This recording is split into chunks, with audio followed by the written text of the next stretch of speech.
when I was, when we were kids and he asked if he could masturbate in front of me, sometimes I'd go, fuck yeah, I want to see that. So basically, Sarah Silverman said that Louis C.K. apparently masturbated in front of Sarah Silverman. when she was younger and she and Louis C.K. were just pals hanging around, I guess he masturbated in front of her. That's what friends are for. So they would just do that, and then they would go get pizza together sometimes, and she said it was really great.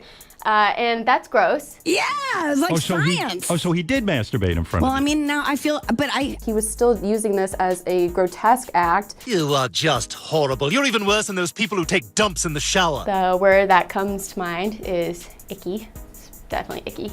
And because she was fine with that, he ended up doing that with other women. And which is like sort of not new news. Apparently he's done this a lot, but Sarah Silverman consented to it. And so does that make it better? No.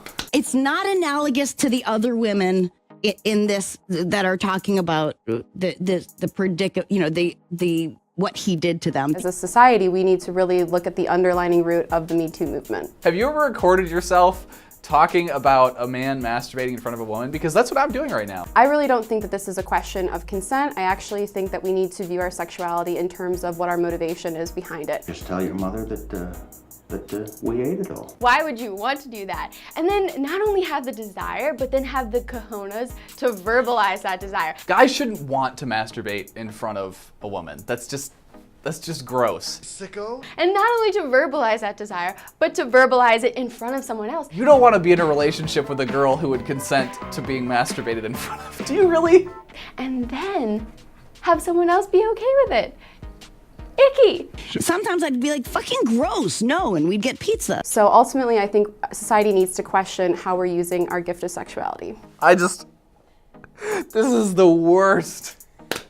She's walking a tight line because on one hand, she wants to be for women, so she recognizes that this is wrong. So nasty.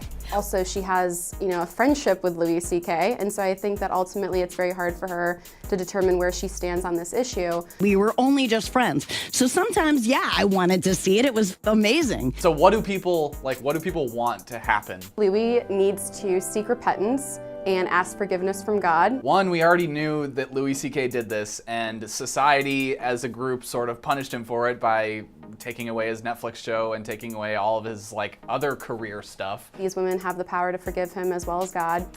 I guess, what comes around goes around. Ew. Oh no, I shouldn't have said that. You know what? This is gross. I'm leaving.